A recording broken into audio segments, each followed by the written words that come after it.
Bom dia.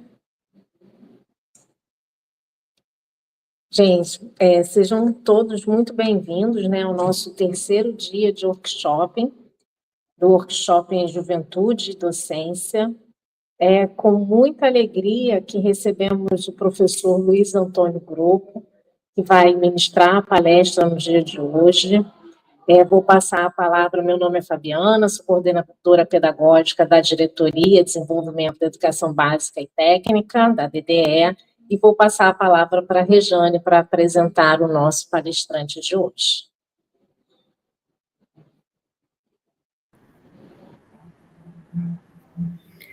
Bom dia, gente, tudo bem com vocês? Estamos em mais um dia, que alegria. Prazer imenso estarmos aqui.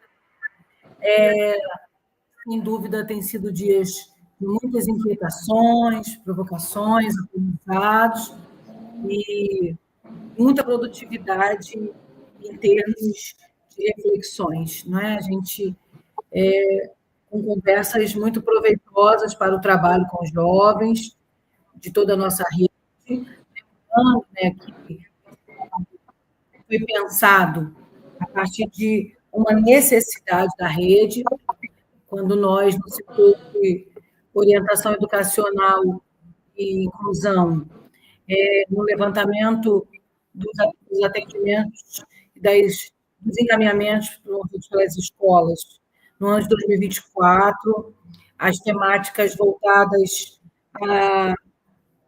às relações e interações entre jovens e adultos nas instituições se mostraram tensas, com relatos complexos, em muitos casos, e isso nos levou a pensar, né, na necessidade dessa conversa sobre juventude, sobre esse jovem desse tempo, esse jovem atravessado pelas tecnologias. E, quando conversamos sobre esse evento, o nome do professor Luiz Antônio Gropo foi citado por mim como alguém que já tive oportunidade de alguns momentos de partilha, né? Num momento de pandemia, a gente fez um grupo de parte de um grupo promovido pelo professor Luiz Antônio, né? Online, e foi maravilhoso, foi uma oportunidade ímpar, e a partir disso agradecemos muito por ele ter concordado, cedido, de livre e espontânea vontade, estar conosco, usar sua imagem e também partilhar conhecimentos tão preciosos nesse dia. Obrigada, professor Luiz Antônio, no grupo, a gente chama de grupo, né? Mas mais popularmente a gente o chama de grupo.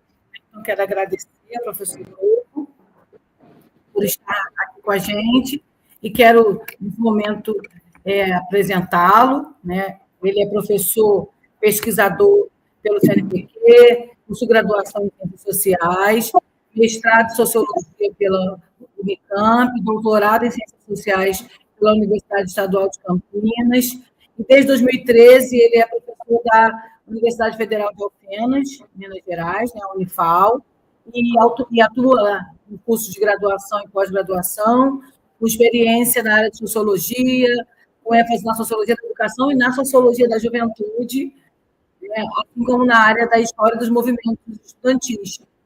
E, nesse momento, esse é, né, o tema da pesquisa que está sendo desenvolvida, que é uma pesquisa que estuda, né, nesse momento, as dimensões educacionais das jornadas de 2013, focando nas pautas educacionais e as experiências escolares e a formação política dos jovens em protesto. Então, é alguém que a gente fica muito feliz em receber, acreditando que a gente tem muito a aprender e compartilhar, né, sobre juventude, movimento estudantil, sociologia da educação não formal, educação sociocomunitária, práticas socioeducativas e outras. Obrigada, professor, seja muito bem-vindo. Obrigado pelo convite, Regiane, quero cumprimentá-la, né? pela apresentação tão generosa, gentil. Cumprimentar também a professora Fabiana. E eu esqueci o nome do intérprete de Libras. Ele se apresentou, como está marcado o nome dele, esqueci. Como ele chama mesmo? O nome do intérprete? Acho que é Adson, mas é um nome difícil. Adson. Isso. Cumprimentar o Adson também. Eu preparei uma apresentação de slides para ajudar um pouco, né, na nossa conversa, nessa apresentação, depois da nossa conversa, e se puder já transmitir, eu agradeço, né, a câmera, o lugar que eu estou aqui tem esse problema da iluminação, vou ficar mais próximo, acho que vai ser melhor. Eu preparei uma apresentação e o tema, talvez um pouco diferente que chegou com vocês, mas é do assunto, né? O tema é Juventudes e Movimentos Estudantis no Brasil Atual. Eu pesquiso os jovens, as juventudes, não tanto pela educação escolar, né? Inclusive eu avisei quando foi feito o convite, né? Mas eu pesquiso a juventude atuando em movimentos sociais, movimentos estudantis, que especificamente os movimentos estudantis são movimentos que podem acontecer nas escolas, né, nas instituições de ensino, normalmente começam lá, e a pesquisa que eu vou apresentar aqui, o movimento foi um movimento de ocupação das escolas, né? Então, é a partir dessa perspectiva que eu vou falar sobre jovens, juventudes, né? Atuando em movimentos sociais, movimentos estudantis, especialmente no movimento em que eles ocuparam as escolas e, de certa forma, buscaram ressignificar os sentidos da escola, mas ao mesmo tempo que defenderam alguns aspectos da educação escolar que eles viram ameaçados, né, com a reforma do ensino médio. Eu sou professor da Universidade Federal de Alfenas, esse é o meu e-mail, fiquem à vontade para continuar as partilhas pelo e-mail. Eu sou da geração e-mail, ainda consigo me comunicar bem melhor por e-mail. Pode passar o próximo slide, por favor? Essas aqui são as referências, vocês depois podem partilhar essa apresentação com as pessoas que participaram desse workshop, né? Esse é o primeiro texto que eu escrevi com a Isabela Silveira, na revista Argumento, Juventude, Classe Social e Política. Tanto esse artigo quanto o capítulo de livro e o site da pesquisa são acessíveis, livre acesso, né, para vocês poderem consultar. Segunda referência é um capítulo de livro chamado Juventude, Sociologia da Juventude e Políticas Públicas no Brasil, que está num livro chamado Juventudes, Trabalho e Educação, que tem versão eletrônica também disponível. E eu vou apresentar aqui várias discussões, algumas descobertas de uma pesquisa que eu coordenei mais recentemente, que não é da jornada de 2013, mas é das ocupações secundaristas no Brasil em 2015 e 2016, né? Que é uma pesquisa que engloba uma faixa etária, um grupo de pessoas, né, mais próximas, né, do que vocês lidam aí como docentes, né? E aí tem uma página da pesquisa, né, na internet, que tem muito mais informações, dados, tem as entrevistas transcritas, tem as produções, né? Pode passar, por favor. Aí está o site da pesquisa, que tem muito mais do que eu vou apresentar aqui, se vocês tiverem interesse de conhecer mais essa pesquisa. Pode passar. Eu vou começar comentando, deixa eu baixar aqui o som do celular, senão...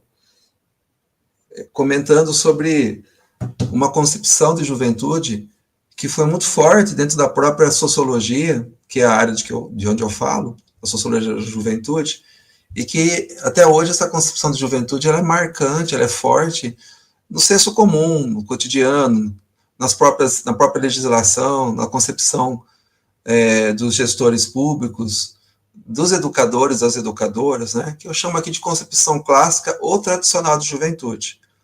Nessa concepção clássica ou tradicional de juventude que a gente vem tentando superar ou pelo menos melhorar, né, primeiro a juventude ela é pensada apenas como algo construído ou determinado biologicamente. A gente chega num certo momento da vida, numa certa idade, normalmente quando chega a puberdade, a gente ingressa numa outra faixa etária que é a juventude, né? É como se as características mais importantes das pessoas que são jovens fossem todas elas determinadas biologicamente, e, portanto, fossem algo universal, que todos os jovens, em qualquer sociedade, em qualquer época, partilham. Né? É lógico que existe a dimensão biológica, que está ligado ao ciclo da vida, mas ele não explica tudo em relação ao que é ser jovem, né? Existe uma dimensão social e histórica que é determinante. Pode ser que uma determinada sociedade não dê importância, por exemplo, para transformações como a puberdade. Existem sociedades indígenas, por exemplo, que a puberdade não significa uma mudança de status social. Né? Então, é tão importante quanto as mudanças biológicas são as interpretações sociais e culturais que são feitas por nós, pelas instituições, em relação a essas mudanças biológicas. Mas, tradicionalmente ou classicamente, a juventude é vista apenas como algo natural, ou algo biológico. Também há uma concepção muito marcante na juventude, que é muito forte nas instituições de ensino, da juventude como tendo um caráter transitório e propedêutico, ou seja, preparatório. A juventude, tradicionalmente, tende a ser vista não pelo que ela é, mas pelo que ela prepara as pessoas que são jovens para quando se tornarem adultas. Né? Então, a juventude não é importante, como não tem valor em si mesma, mas tem valor apenas naquilo que ela agrega, naquilo que ela transforma no sujeito, para que quando ele se tornar um adulto integrado na sociedade, um adulto produtivo, enfim. A gente fica pensando quanto tempo nós passamos na juventude, legalmente de 15 a 29 anos, então a gente concebeu um período tão longo da vida como apenas preparação ou transição, é algo muito empobrecedor, mas é dominante essa ideia. Por exemplo, quando a gente fala para os estudantes, não, isso aqui é importante você aprender para o Enem, é importante aprender quando você estiver na universidade, é importante você aprender isso quando você for adulto, mas e o momento atual, e o hoje, né? A juventude deve ser vista como algo que tem um valor em si próprio, mas tradicionalmente não. É vista como um momento de passagem e como um momento de preparação. Também a própria educação, ela é marcada por essa noção de preparação, noção propedêutica, né? A educação não como tendo valor para o momento atual que o sujeito vive, mas apenas como preparação para o futuro. Não que não deva ser, né? Uma outra concepção da juventude que pode manter lá, ainda é anterior, viu? É o slide anterior. Isso, da socialização secundária. A juventude tem uma função social bem definida, que é integrar os sujeitos na sociedade. A infância realiza um primeiro momento da socialização, que é a primária, feita especialmente em grupos como a família e na escola da educação fundamental, e a socialização secundária integra indivíduos a esferas mais amplas da vida, né? Política, religião, vida cultural, vida profissional, né? Na concepção clássica, existem muitos riscos que a juventude passa nessa transição, e muitas vezes os jovens ingressam no que são chamados de desvios, né? Promiscuidade, drogas, delinquência, boemia, comportamentos culturais desviantes, né? Então, a juventude é tradicionalmente vista como um momento perigoso, cheio de riscos. E quando os jovens eles ensaiam formas de ser e viver que destoam do que é preparado pelos adultos, né? Destoam do roteiro preparado para a socialização deles, isso tende a ser julgado, interpretado como risco, como desvio. E, finalmente, a ideia de moratória social. A juventude vista como um tempo em que há um relaxamento nas regras, nas normas sociais que são aplicadas aos adultos, para que os jovens possam experimentar, errar, conhecer as possibilidades, construir suas identidades. A moratória social por exemplo, ela é reconhecida no fato das pessoas só responderem ao Código Criminal a partir dos 18 anos, mesmo que antes elas tenham capacidade física ou capacidade de autonomia moral para decidir cometer um delito ou não, né? Elas vão ser julgadas criminalmente a partir apenas dos 18. É uma ideia de moratória, porque antes tem que haver um pouco mais de complacência com esse sujeito em formação. Que é uma ideia que tem um lado interessante, é um lado importante de reconhecer que o jovem é um sujeito social em formação, mas tem um outro lado também, no sentido de que o jovem ele é meio que afastado dos principais lugares de decisão, da política, do trabalho, da sua própria educação, né? Podemos passar agora. Essa concepção clássica, pode mudar de slide, viu? Essa concepção clássica, ela se baseia na sociologia já defendeu muito essa concepção, ela se baseia muito numa versão da sociologia que se chamava estrutural funcionalismo, criada por esse sociólogo norte-americano muito importante, chamado Talcott Parsons. Na concepção estrutural funcionalista, há um problema de conceber a juventude de forma universal ou homogênea e desconsiderar, por exemplo, as desigualdades de classes sociais, que dificultam, especialmente aos jovens das camadas trabalhadoras, das camadas populares, a vivência de vários aspectos da juventude. Por exemplo, da moratória social. A gente no Brasil sabe que o jovem adolescente, especialmente homem negro, preto, ele tem menos chance de ser tratado de forma condescendente que um jovem branco de camada média, de classe média ou classe alta, né? Então, é importante perceber que existe a desigualdade de classes, que ela atua e diferencia as juventudes, assim como sexo, como gênero e raça. E também, como eu já tinha adiantado, as resistências e revoltas dos jovens quanto aos papéis que eles são atribuídos são avaliados, são julgados como disfunção, como desvio, como patologia, como anomia. Pode passar.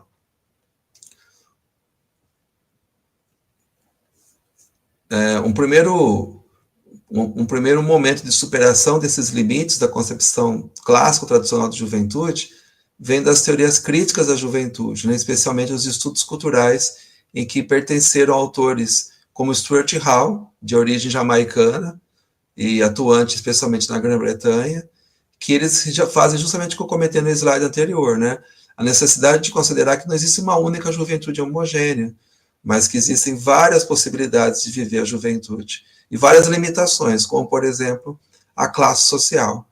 Pode passar? E uma outra concepção muito importante também vem de Karl Mannheim, um sociólogo de origem húngara, que ele fez uma releitura das rebeldias juvenis, das revoltas juvenis. Ele passou a ver elas não apenas como disfunção, desvio, mas como possibilidades de renovação da sociedade. Uma sociedade moderna e contemporânea que se transforma bastante, a juventude é um instrumento potencial de renovação da sociedade. A juventude pode carregar um novo, pode carregar a renovação, a transformação, porque ela está mais aberta à transformação, mais do que os adultos, né? Então, essa releitura das rebeldias juvenis, como potencialmente renovadoras, inspirou a criação de uma concepção dialética da juventude, que eu vou apresentar daqui a pouquinho. Pode mudar de slide. Aí a concepção dialética da juventude, ela reconhece, primeiro, que a juventude tem uma função socializadora, que eu apresentei anteriormente, né? Então, um dos lados da moeda da condição juvenil é a face da socialização. A juventude é vista como uma categoria etária, como parte das estruturas das categorias etárias da sociedade moderna, e nessa sociedade moderna ela atribui a cada faixa etária ou a cada categoria etária, seja infância, juventude, a adultez ou a velhice, determinadas funções sociais, né? Funções e papéis sociais. O papel social, ou a função social da juventude, nessa concepção, é a da socialização.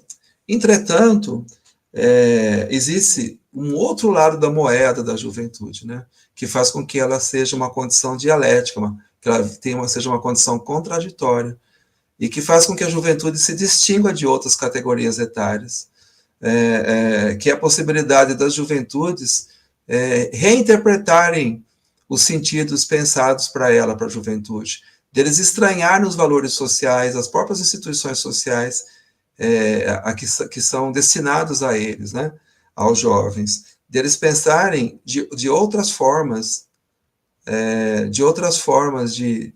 de pensar a integração à sociedade, de criticar as instituições sociais que estão dadas, de criticar os valores sociais que estão dados.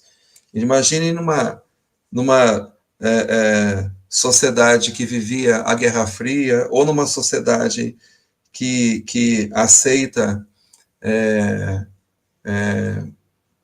governantes ou concepções antidemocráticas, a juventude, ou parte da juventude, pode ser uma força de negação do que está dado. E negar o que está dado, às vezes, pode ser a própria salvação da sociedade, né? De pensar a própria sobrevivência da sociedade. Mas, enfim, o que é importante na concepção dialética é que existe a face socializadora, a sua função social predestinada pela sociedade, e existe a possibilidade, não é algo que sempre acontece, é uma possibilidade da juventude se autonomizar em relação à função social que ela é destinada, né? Repensando o próprio sentido da juventude, estranhar a sociedade. Esse estranhamento, essa face da autonomia, nem sempre é progressista. Esse estranhamento, essa revolta da juventude pode assumir caráter, por exemplo, conservador ou de extrema-direita.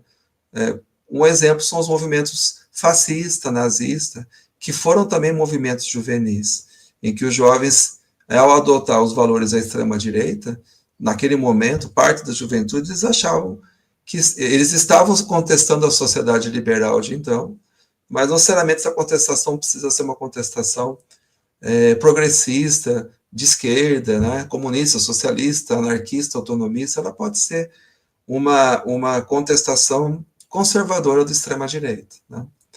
Pode passar. Aí a gente apresenta novas concepções sobre a juventude. Primeiro, que não existe uma única juventude homogênea. É óbvio que existe a transformação biológica no corpo das pessoas, no nosso corpo, que tem uma certa universalidade, né? Tem uma certa independência da sociedade, mas não tanto. Mas a vivência da juventude é uma vivência bastante heterogênea. Existem várias vivências da juventude. Existem várias juventudes. A juventude vivida pelas classes populares, pelas classes médias, pelas elites. A juventude das pessoas negras, das pessoas brancas. A juventude indígena. Há uma forma de viver a juventude pelas mulheres e outra pelos homens, né? Existem diversidades também em relação à religiosidade, à orientação sexual.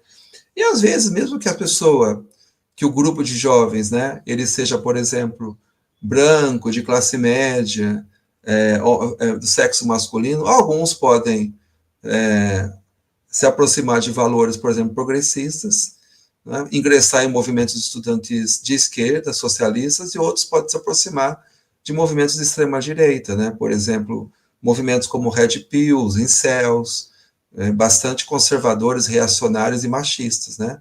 O mesmo grupo de jovens. Então, existe essa grande heterogeneidade nas formas de viver a juventude.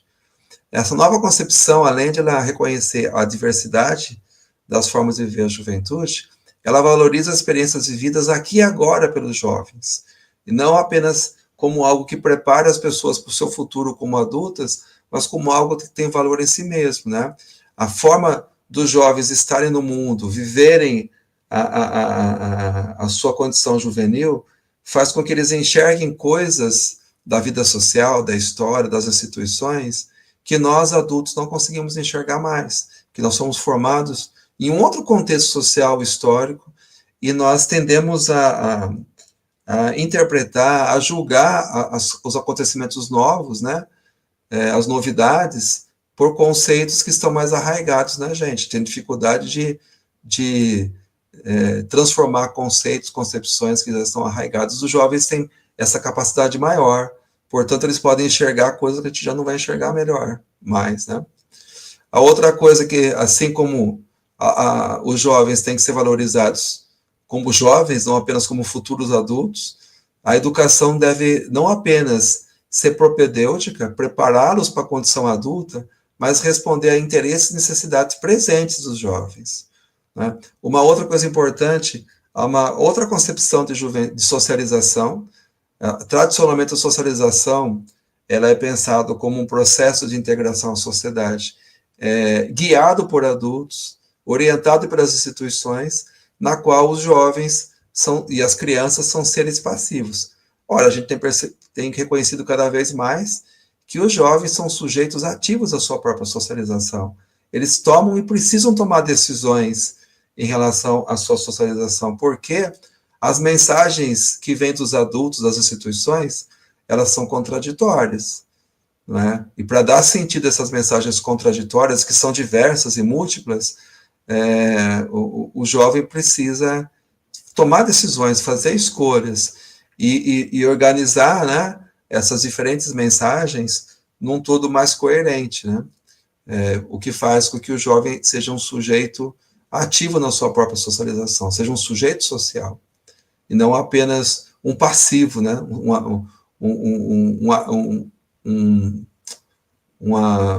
Uma coisa, né, que vai passivamente receber a socialização vinda dos adultos, das instituições. Uma outra coisa que tem se percebido é que não existe mais uma única passagem para a idade adulta, né? Tradicionalmente se imaginava que a passagem para a vida adulta era marcada pelo fim da escolarização, pela entrada no mercado de trabalho, pelo casamento, pela formação de um lar próprio e por ter filhos, né? A gente percebe que esses passos, a transição para a idade adulta, não acontece mais de uma única vez, ela acontece de forma diferenciada. A pessoa pode casar, mas continuar estudando, ela pode ingressar no mercado de trabalho, mas precisar continuar estudando, ou abandonar os estudos para ingressar no mercado de trabalho, ou se ver numa condição de eterno desempregado. A pessoa pode ser pai ou mãe muito jovem, e ainda assim não sair da juventude, ou seja, as passagens da idade juvenil para adulta são cada vez mais complexas, múltiplas, e por vezes elas podem retroagir. Você pode fazer a passagem para a idade adulta, mas retornar de uma certa forma, para a condição juvenil, com a situação, por exemplo, do desemprego, de um divórcio, ter que voltar a morar na casa da família, dos pais, por exemplo, né? As transições, elas não são mais lineares, elas são múltiplas, e como o Paes dizia, né, que é um sociólogo português, a gente vê uma geração ioiô, que avança e regride, né, para a idade adulta, para a condição juvenil. E, finalmente, reconhecer o jovem como um pleno ator político e sujeito social, não apenas como um sujeito pré-político, que vai se tornar só um sujeito político quando se tornar adulto, né? É isso. Pode passar, por favor.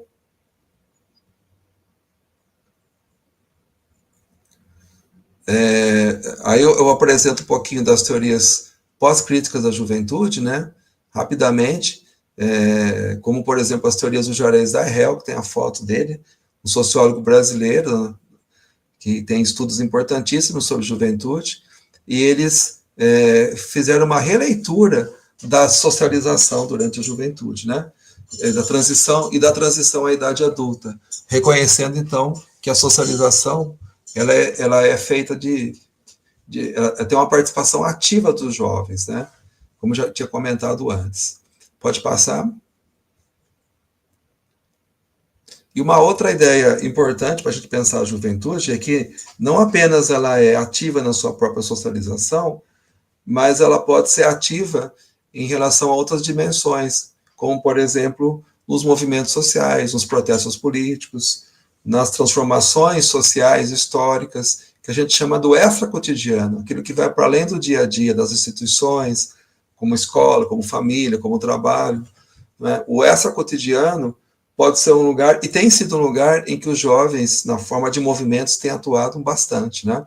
E, normalmente, os movimentos juvenis respondem a processos de institucionalização da condição juvenil, de novos processos em que o Estado, instituições como famílias, igrejas, empresas, querem dar um novo sentido à juventude, e os jovens acabam se rebelando ou criando novos sentidos para essa nova institucionalização, né?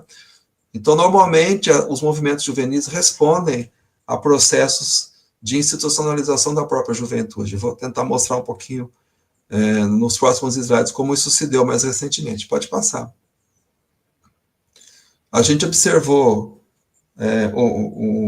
uma série de políticas públicas de juventude que foram construídas durante os governos Lula, o governo Dilma, né? E desde os governos Fernando Henrique Cardoso, desde o final do século XX e no começo do século XXI, que estavam pensando diversas políticas públicas, instituições para as juventudes, né? E aí a gente vê como resposta a isso a jornada de 2013, que demonstrou uma insatisfação muito grande de uma parte das juventudes, das camadas populares, e que depois se expandiu para outras juventudes, para os adultos, para outras classes sociais, né? A partir de uma insatisfação com as limitações das políticas sociais, educacionais para os jovens. Um exemplo só bem importante disso foi as políticas de expansão da educação superior, em que muitos jovens cujos pais não tiveram acesso à educação superior, às vezes nem ao ensino médio, passaram a ter acesso à educação superior. Políticas como o Enem, desculpa, o Enem não, o FIES, o ProUni, o REUNI, que foi a expansão da educação das instituições superiores públicas, federais, né? E as políticas de cotas também, cotas sociais e raciais. Especialmente os jovens que tiveram acesso à educação superior em instituições privadas, de repente eles se depararam com uma condição bastante precária de ensino, e mais importante, com diplomas que não tinham muito valor e que não modificavam muito a sua condição econômica e social, né? Jovens que foram chamados de jovens do precariado. Outra coisa também, só para dar um outro exemplo importante, para essa geração que começou a se rebelar a partir de 2013, principalmente, os governos Lula e Dilma, eles valorizaram o salário mínimo e, especialmente, expandiram o número de pessoas com acesso à carteira de trabalho. Expandiu muito o número de empregos, né? Destinado a muitos desses jovens, né? Entretanto, esses empregos, ainda que tinham carteira assinada, garantia de direitos trabalhistas, que tudo se perdeu, né? Muito pouco isso se perdeu depois. Esses empregos, né, eram empregos de qualidade duvidosa, qualidade ruim, empregos chamados de precários, né? Precários na condição de trabalho, no excesso, na exploração do trabalho, condições insalubres, insegurança e baixa remuneração, não é? Então, 2013 talvez tenha demonstrado uma insatisfação com os limites dessas políticas que foram destinadas à juventude. E mais importante ainda para essa apresentação de hoje foram os movimentos de ocupações estudantis que aconteceram em 2015 e 2016, que aconteceram em duas ondas. A primeira onda aconteceu no final de 2015, iniciando em São Paulo, até maio, junho de 2016, né? E que envolveu vários estados, né? Minas Gerais, Goiás, Rio de Janeiro, Rio Grande do Sul, Ceará e Mato Grosso. E essa primeira onda de revoltas, elas foram reações dos movimentos dos jovens, né, de movimentos juvenis e dos próprios jovens, especialmente nas escolas, no ensino médio, contra políticas regressivas da educação escolar de caráter estadual. Por exemplo, em São Paulo, o processo de reorganização que ia fechar 100 escolas e transferir centenas de milhares de estudantes de escolas, adotando as escolas de ciclo único. Em Goiás, a passagem da administração das escolas, a gestão de algumas escolas para as organizações sociais, ou seja, a privatização da gestão das escolas, apoio a greves docentes no Rio de Janeiro, Rio Grande do Sul, no Ceará. Né?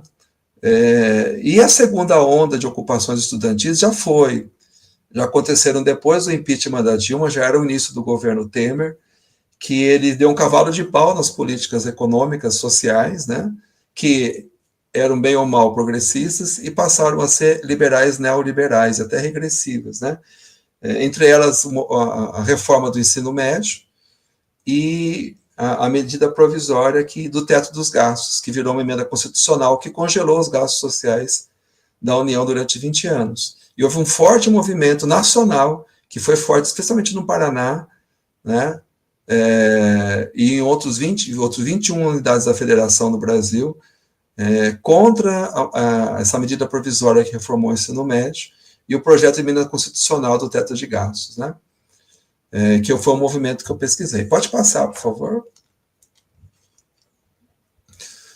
Eu acho que completa um pouquinho a ideia de juventude que eu quero apresentar para vocês, um autor, um filósofo francês chamado Jacques Rancière, e essa concepção de subjetivação política.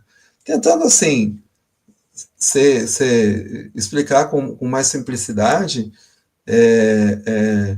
a juventude é algo que é feito pelas instituições, as instituições, a legislação, define, por exemplo, quando começa e acaba a juventude, estabelece a idade, as instituições, a legislação estabelece uma ideia de juventude, por exemplo, a juventude pode ser, em certas épocas, ela é vista como perigosa, em outras ela é vista como ingênua, em outras ela é vista como, hoje em dia, a gente tende a ver ela como preguiçosa, a chamada geração neném, eu detesto essa expressão, né? A juventude às vezes é vista como alienada politicamente, não é? Existem várias concepções de juventude que a sociedade, às vezes institucionalmente ou informalmente, cria sobre os jovens, não é? Mas os jovens também, eles podem construir a sua ideia de juventude, eles podem propor uma outra ideia de juventude, por isso que eu chamo que a juventude é também uma categoria política, é algo construído pelos próprios sujeitos, na qual eles se apresentam aos adultos, ao restante da sociedade, da forma que eles acham mais devido, né? Isso acontece, esse processo de deslocamento das categorias sociais, né, de ressignificação das categorias sociais, ele acontece principalmente durante os momentos de dissenso ou desentendimento, não é? Especialmente em movimentos sociais, em revoluções, em revoltas políticas, feita por pessoas ou por grupos sociais que eram considerados como incapacitados de agir politicamente. Acho que 3 exemplos bons ao longo da história são o movimento operário no século XIX. Os operários, eles eram vistos como incapazes de tomar decisões, portanto, eles eram proibidos de votar, porque supostamente eles dependiam dos seus patrões, eles não eram seres autônomos, né?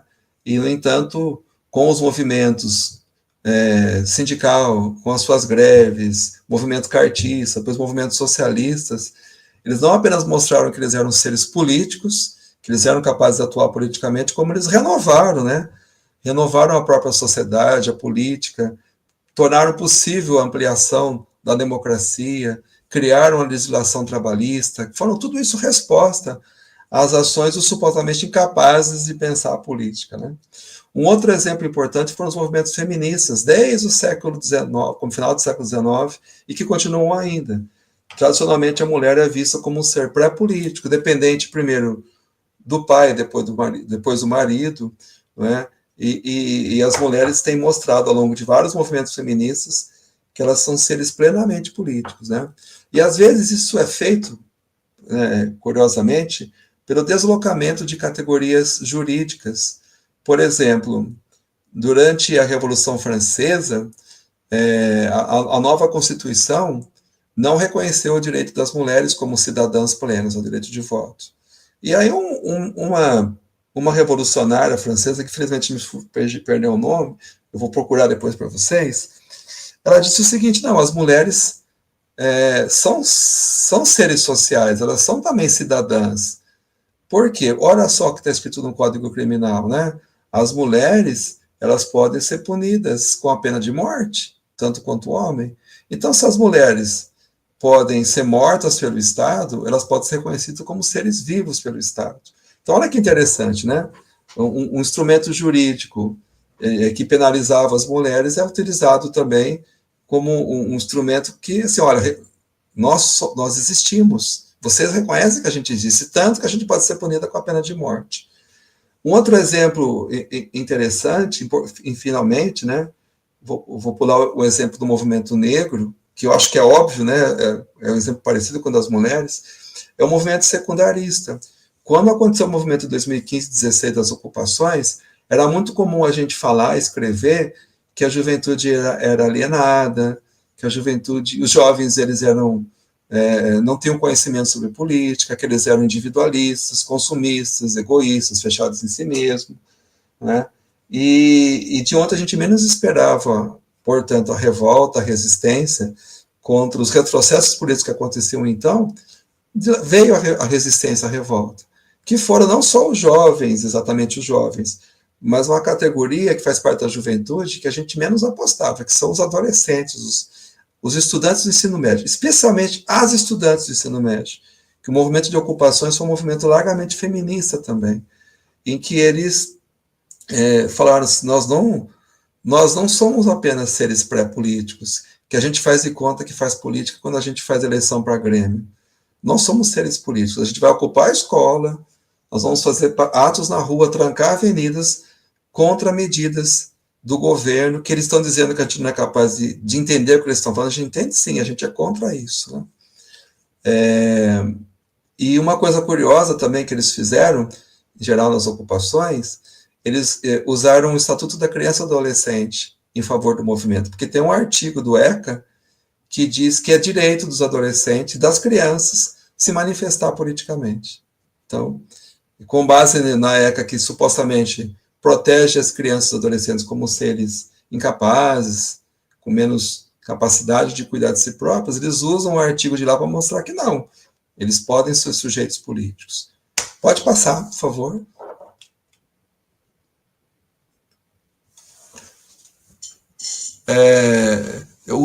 Dentro desse slide, eu acho que tem o segundo ponto que é interessante, que as ocupações ampliam o círculo de quem pode participar da política e o que pode ser discutido politicamente, ou seja, todas e todas podem ser sujeitos políticos, e os assuntos que supostamente só os adultos, e às vezes não só todos os adultos, mas só aqueles que têm o suposto conhecimento técnico, né, todo mundo pode discutir. Por exemplo, reforma do ensino médio, emenda constitucional, currículo, né? Pode passar o slide.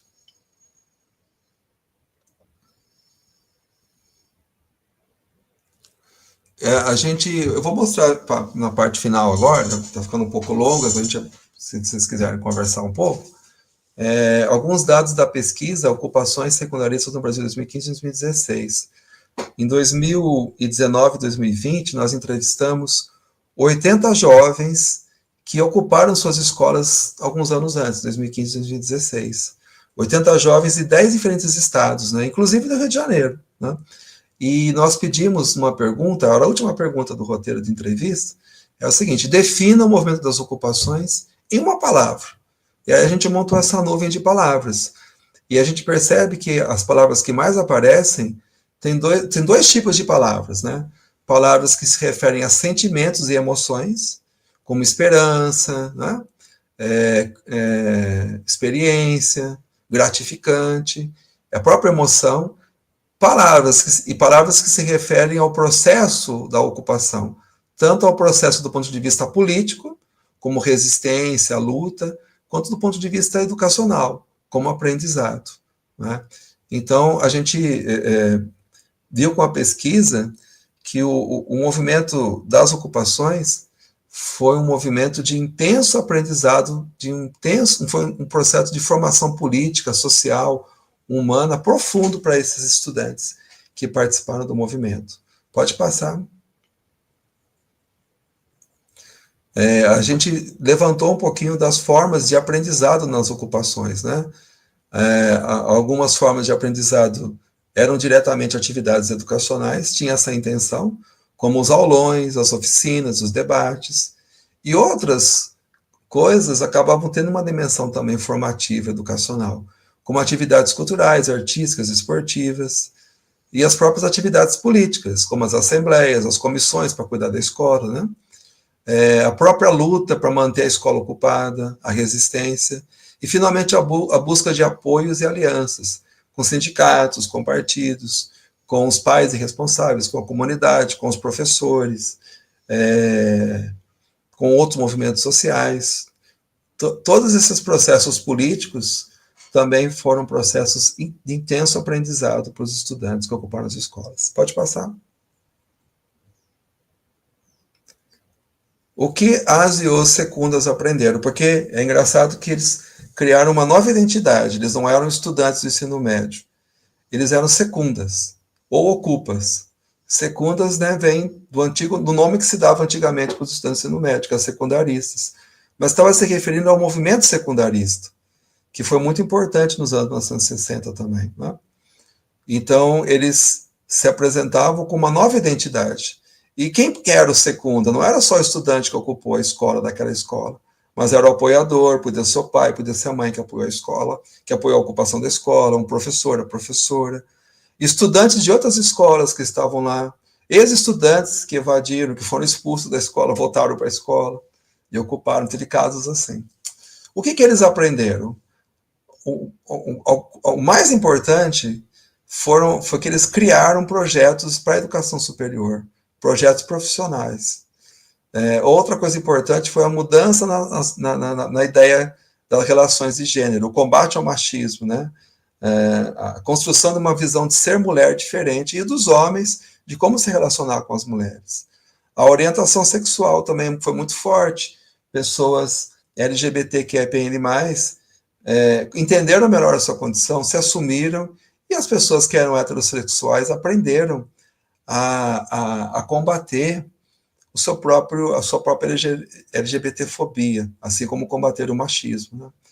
Né? A politização de si, da vida, que não necessariamente levou as pessoas a engajarem em partidos e movimentos, mas a pensar a sua própria vida social, pessoal, como algo político. Mudou a relação com as famílias e até mesmo, né, impactou na concepção de religião e de filiação religiosa, que é algo que a gente imaginava que não tem nada a ver com movimentos políticos, né? Até isso foi impactado. Vou mostrar algumas coisas, especialmente que foi mais forte, que são os projetos para educação superior. Pode passar o próximo slide, que é um gráfico. Eu não sei se eu consegui ver muito bem, mas a primeira coluna, né? Quando a gente fez as entrevistas em 2019, 2020, a gente perguntou qual que era a situação educacional desses estudantes, né? E aí, dos 80, quase 75%, mais da metade, estava fazendo a educação superior, estava na universidade, ou já tinha concluído, alguns até tinham concluído já. E uma coisa interessante que a maior parte instituições públicas, e disseram que a decisão de fazer a universidade e o curso que eles escolheram foi influenciado pelas ocupações. E não só conhecer um curso por causa que, por exemplo, os estudantes da universidade vieram fazer palestras, mas conhecer um curso, uma profissão que ele queria ingressar, mas dotou essa profissão, esse curso, de um sentido político, social, coletivo, não apenas pessoal. Eu não vou fazer psicologia ou direito apenas para enriquecer, mas, por exemplo, vou fazer direito para quando eu me formar, vou ser uma defensora pública, como aquela defensora pública que veio na porta da escola defender os estudantes. Né? Então, uma influência muito grande, né, foi a criação de projetos para educação superior, muitas vezes instituições públicas, e com sentido social e político. Se a gente pegar os dados hoje de quantos estudantes que completam o ensino médio, que vão para a educação superior, é o inverso. É 1/3 que vai para a educação superior, né? E grande parte para a educação superior privada. Né? E a gente percebe que das 80 pessoas que nós entrevistamos, apenas 2 evadiram, 2,5%. Apenas 2 evadiram, não terminaram o ensino médio, que contrasta com o número grande de pessoas que não completam o ensino médio. Né? O que eu quero dizer com isso, de certa forma, é que os estudantes participarem de movimentos sociais, movimentos estudantis, na escola ou fora, isso reduz a evasão escolar e constitui fortes projetos para a educação superior, pensando em estudantes no nível do ensino médio, que é o caso que a gente pesquisou. Pode passar. Aqui é um relato interessante de como que as mulheres e as pessoas LGBTQIAPN+, elas participaram das ocupações, não sofreram os preconceitos que muitas vezes sofrem no cotidiano da escola, e assumiram papéis protagonismo, né? Tem 2 relatos aqui. O primeiro de um estudante do Paraná, cortou o nome dele aqui. Ele diz o seguinte: a gente percebeu que majoritariamente quem ocupava a escola eram mulheres negras e pessoas LGBTQIA+. Não tinha um PN ainda quando a gente fez essa pesquisa. Quem estava à frente das ocupações eram essas pessoas, com essas identidades, o que é muito interessante. Elas e eles são os maiores marginalizados dentro da escola, mas que naquele momento disputaram a ativa e dirigiram o movimento. E a fala da Sul, de Diadema. Todo mundo era horizontal, mas as meninas é que acabavam sendo mais ativas lá dentro. Pelo que eu li, tenho estudado, isso não é algo só lá de Diadema, mas em todas as ocupações. Não só as meninas, mas os homossexuais também. As meninas também, os meninos LGBT geralmente estavam à frente, são mais ativos. Não sei por quê, mas a gente é que tomava a frente mesmo das coisas e já é organizado. E foi o que aconteceu. Pode passar? A gente está caminhando para o final já. A gente perguntou para eles, isso é uma coisa muito importante, porque qual foi a principal pessoa ou instituição que influenciou a sua formação política antes das ocupações? E, para nossa surpresa, uma boa surpresa, quase metade das pessoas responderam que foi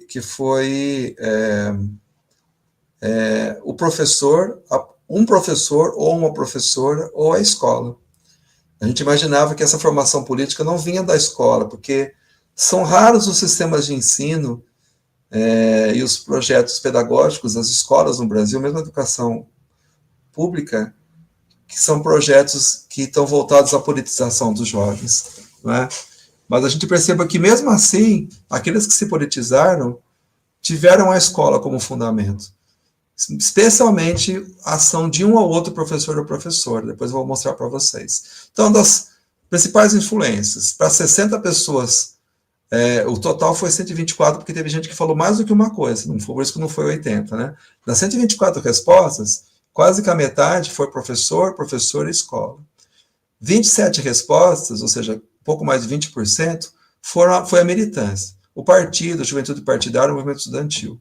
23 respostas, quase 20%, família e responsáveis. Né? Vamos só passar o último slide, que a gente vai... Por favor, pode mudar? Que a gente detalha o item professor, professor e escola. Né? Então, daquelas 60 respostas, 50 pessoas apontaram um professor ou uma professora. 7 pessoas falaram de forma genérica, um professor tal, ou os professores. 17 pessoas apontaram professor de sociologia. Vamos lembrar que a reforma do ensino médio, no primeiro momento, a intenção era acabar com a sociologia e filosofia. Né? 11 apontaram professor de história, 5 de filosofia, 2 de artes. Né? E 10 pessoas apontaram a escola, instituição, ambiente. Né? Acho que é isso, pode passar, acho que acabou, né? Deixa eu ver se tem mais algum slide. É isso. Esse é o slide final. Então é isso, gente. Fico aberto aí para os diálogos.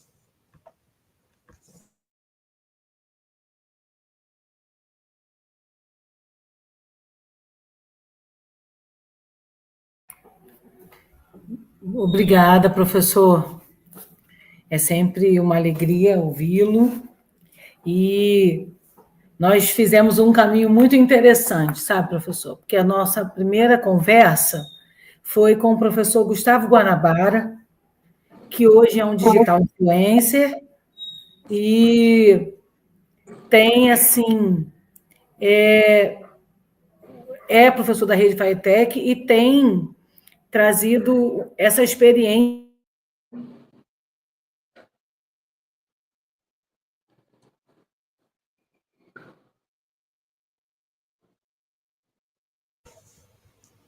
Para mim travou aqui a Rejane. Para você também? Para mim Para mim também.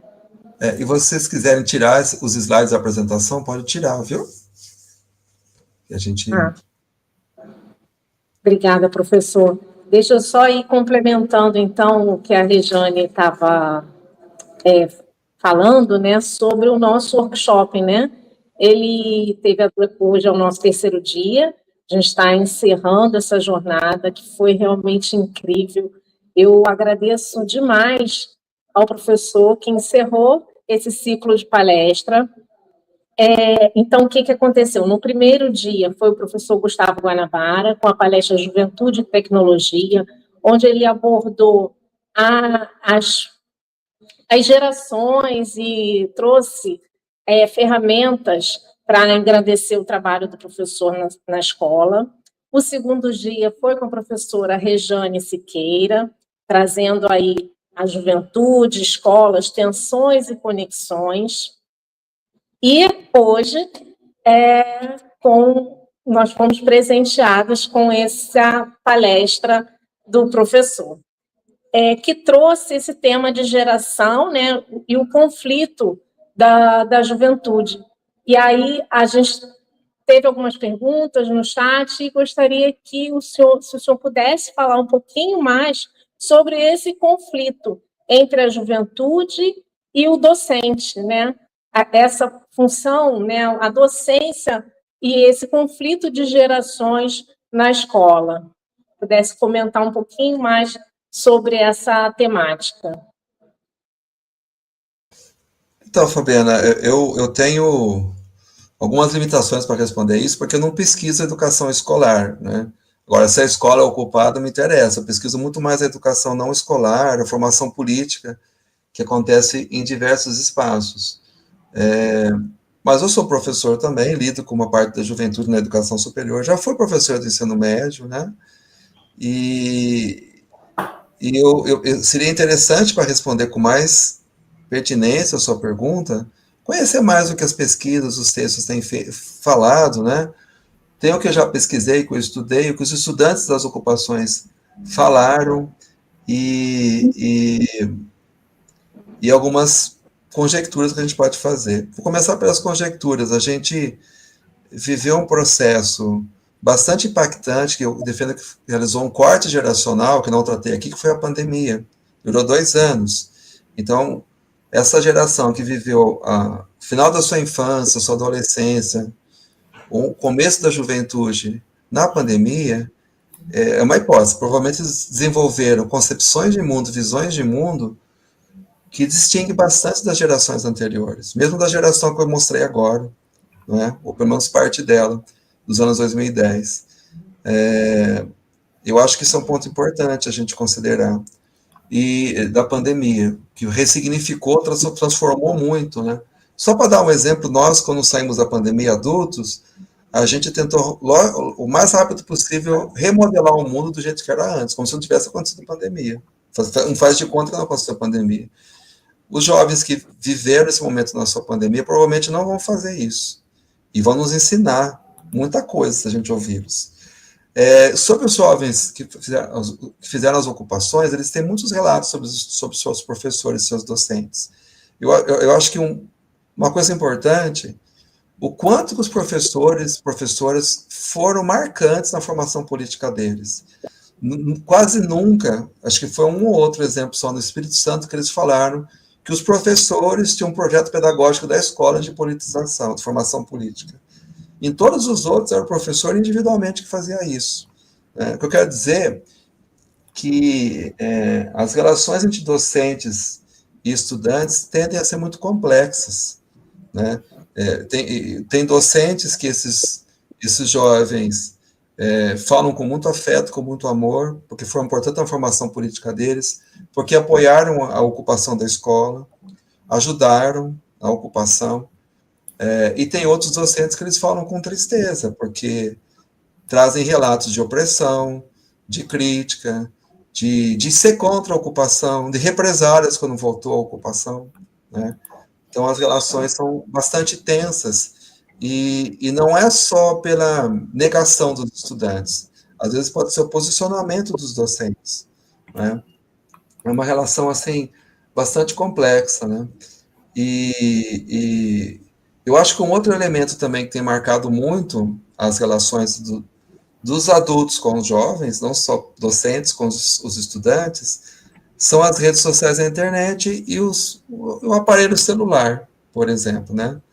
Que a decisão de proibir o uso de celulares na escola, né, signifique muito das relações entre docentes e estudantes, né? O que eu acho curioso que muitas vezes em ambientes de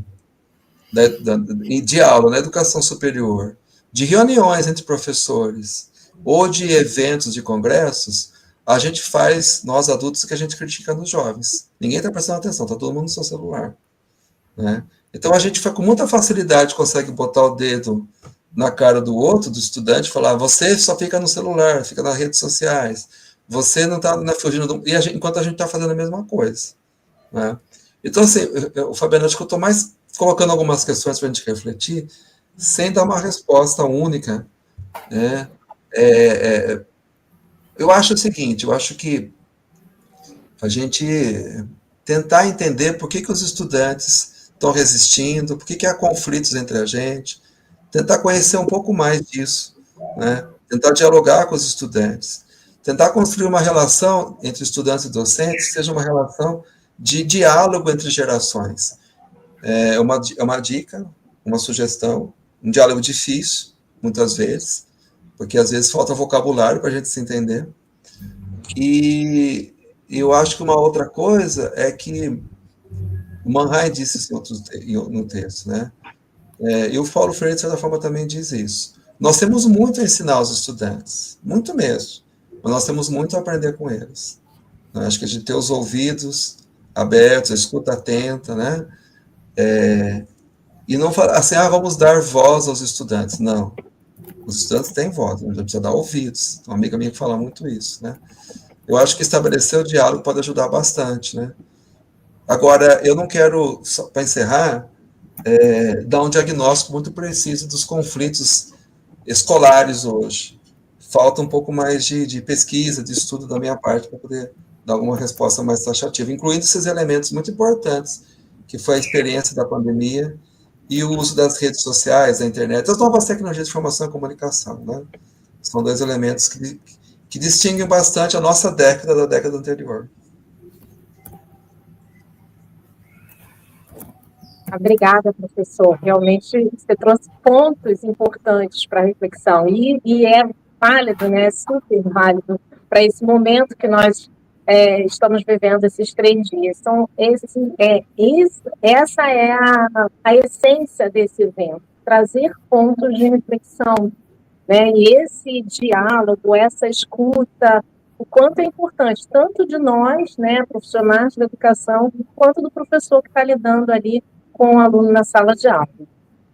Obrigada demais. Eu gostaria de estar encerrando, gostaria de saber se o senhor gostaria de estar fazendo as suas considerações finais, a Rejane, para eu encerrar o nosso evento.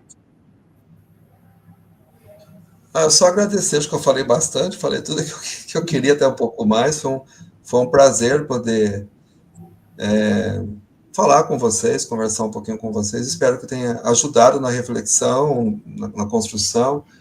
E espero ter vindo com uma postura humilde, no sentido que a gente quer ajudar vocês, trazer elementos, conceitos, ideias, informações, mas eu acho que as respostas aos desafios e conflitos que vocês enfrentam como docentes, e eu enfrento também como docente, vocês mesmos que têm que encontrar, vocês têm que ter toda a capacidade, informação, experiência, para encontrar respostas que espero que vão ao caminho do diálogo, da troca entre gerações, em que todos nós temos a aprender e a construir bastante. É isso, obrigado.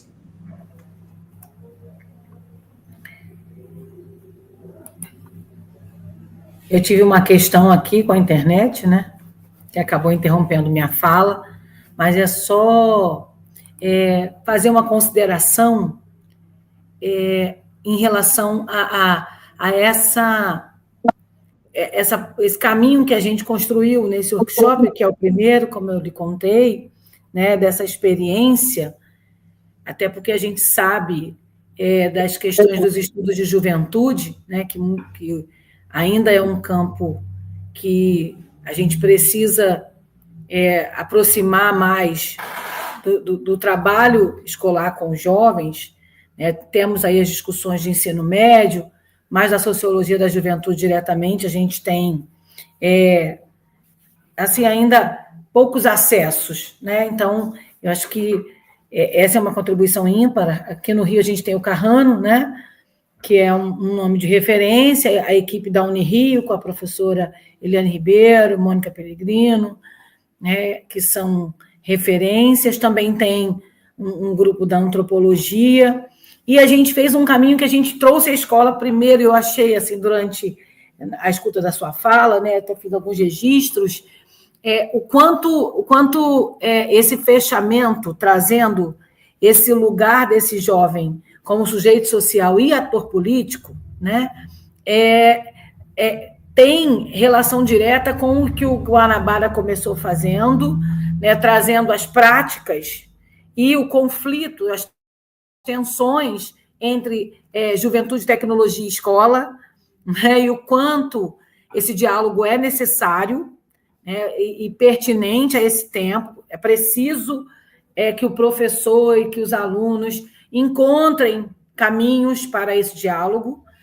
A FAETEC, ela é uma instituição que tem desde a creche, professor, ela atende desde a creche até o ensino superior, né? Então, a gente tem um grupo muito diverso, o grupo atendido, mas na DDE a gente tem uma área específica de atuação, né? E nas nossas leituras traz essa questão dos atendimentos, dos encaminhamentos, daquilo que aparece como situação-problema, né? E que a gente tentou trazer nos 2 dias anteriores. Eu vim falar na condição de orientadora educacional e também professora, não sou professora da rede, mas sou orientadora educacional na rede, e eu trouxe algumas questões da juventude na voz dos jovens, e o quanto, né, e eu fiz algumas conexões teóricas, inclusive com essa sua concepção do jovem como ator político, e o quanto é significativo hoje a gente ouvir alguém que não está olhando o jovem da escola, mas está olhando o jovem fora da escola, né? Esse jovem que a escola tem um papel na vida dele. Então, foi assim muito agregador e amplia, né, as concepções, e que tocam a essa questão conflituosa que tem sido as questões geracionais. Aqui o conceito de geração colocado mais para tratar essa questão, né? Esse diálogo intergeracional que precisa fluir, mas sem um lugar de dominação, que eu acho que é o que foi muito colocado ontem. Eu acho que é o que a gente tem que pensar, né? Não é que o adulto tem que dominar o jovem, eu acho que é isso que ecoa. E esse adulto professor, ele ocupa 2 lugares de autoridade, mas a inquietação que eu fiz ontem aqui com os nossos colegas, né, a gente pensar da nossa condição privilegiada, a partir de uma fala da professora Rita Rives, que é aqui da UERJ, né, do Departamento de Estudos da Infância aqui da UERJ, que ela faz uma provocação da gente se pensar professor como um lugar privilegiado de alguém que passou pela escola e volta para a escola num outro papel. E o quanto a gente esquece do aluno que a gente foi, do jovem que a gente foi também, e começa a fazer cobranças a partir, né, que ela vai chamar de uma determinada arrogância que a gente acaba tendo e na troca de lugar. Então, voltar um pouco no lugar que a gente ocupou. Então, saber que isso hoje é uma discussão que está também extraescolar, fora da escola, que é da sociologia, que é um estudo hoje que já tem apontamentos, que também está em transformação, como essa juventude que está em transformação. Eu acredito que contribui muito para as reflexões que a gente quis provocar com esse workshop, né? Hoje a gente tem, né, questões, como a Fernanda colocou aqui, da escola sem partido, né, que A FATEC também é uma instituição onde a gente tem, né, da mesma forma que a gente tem algumas questões pontuais e questões também desse desnível entre os grupos, né, etários principalmente, a gente tem um olhar político construído em algumas das instituições, tem um posicionamento, tem professores enganjados nessa construção, grêmios ativos e participação dos jovens. Então, eu agradeço muito essa oportunidade de ter esse diálogo, né? Fiquei provocadíssima, vou tentar aí com o pessoal do nosso grupo escrever e depois fazer essa partilha com você também, porque, na verdade, foi um encontro muito produtivo, e a gente está muito grato por esse momento, né? Então, agradeço muito a sua disponibilidade, seu desejo. Você quer falar alguma coisa sobre Escola Sem Partido?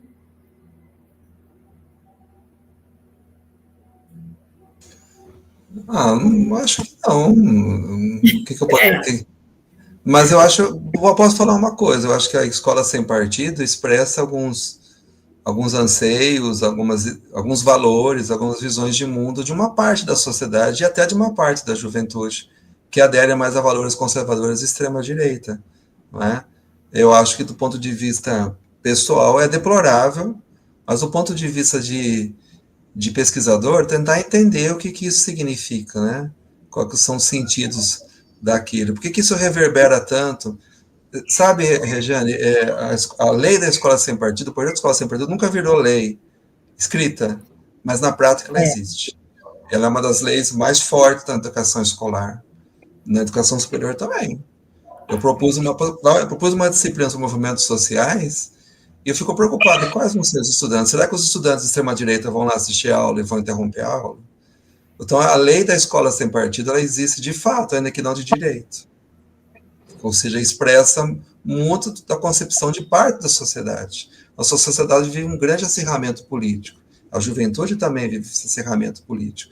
Dialogar com a juventude é dialogar com várias juventudes. Seja o estudante progressista, normalmente mulher, feminista, seja o homem, adepto do Red Pill, não é?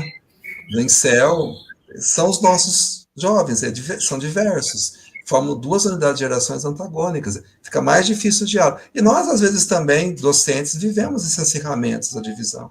Como restabelecer o diálogo, né? Em situações de grande extremismo, né?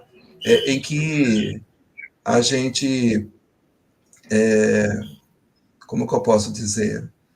A gente vê um ex-presidente ser preso, em vez de a gente deplorar isso, que pena que o país está vivendo isso de novo, tem que viver isso de novo, a gente faz meme, faz piadinha, tira sarro do outro, né?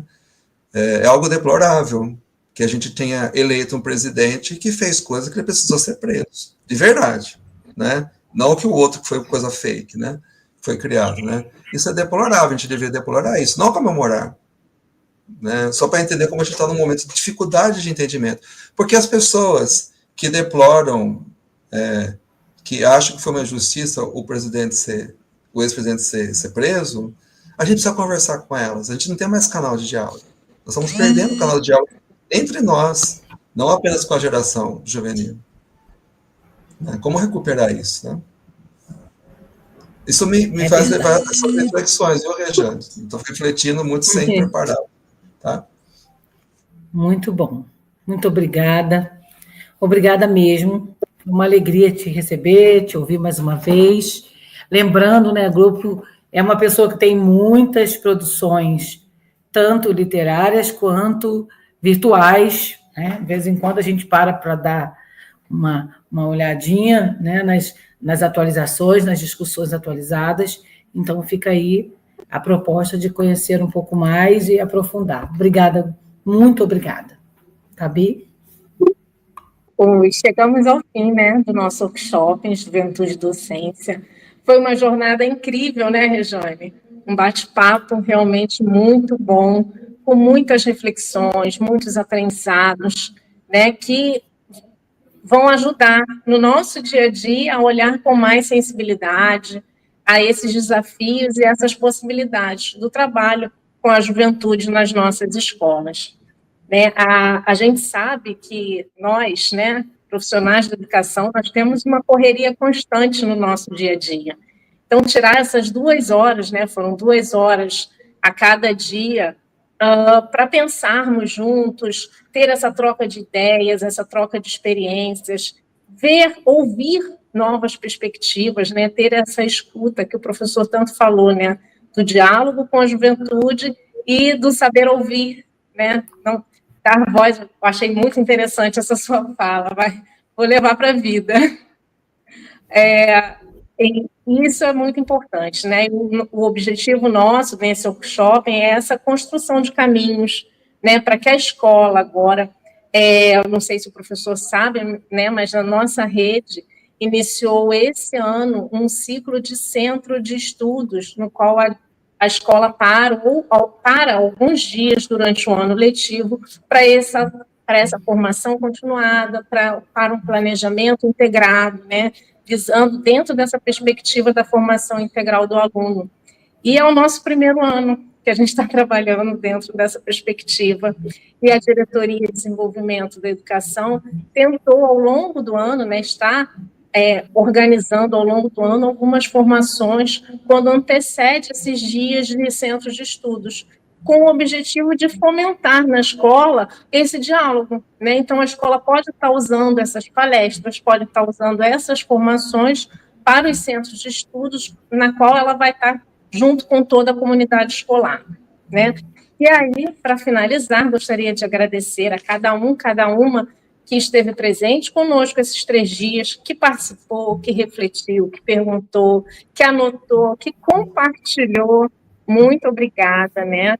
Que acredita, né, na educação pública, na formação como um processo vivo e coletivo, né? Desejo que tudo que foi vivido aqui esteja presente na escola, nos planejamentos, nas salas de aulas, nas conversas do cotidiano, nas conversas na sala dos professores, né? É muito importante essa troca, né? E aí, para finalizar, agradeço aqui a equipe DDE, em nome da professora diretora da diretoria, professora Márcia Farinaso, a Divin, que nos ajudou com os intérpretes, que deu todo esse apoio para a gente, a Unifaetec, que participou conosco também na organização do evento, a Escola Estadual Maria Mendes Mercedes Teixeira, que nos ajudou, né, ao estagiário João, que está conosco, que foi concluiu seus estudos nessa escola, a escola que nos recebeu, né, para efetivar esse evento, a Escola Técnica Estadual Oscar Tenório. Então, muito obrigada a todos. Estamos encerrando aqui esse evento, esse workshop, e prontos, né, para fazer um próximo evento, tá? Muito obrigada a todos e um bom dia. Obrigada, gente. Beijo, foi uma alegria. Muito bom. Tá.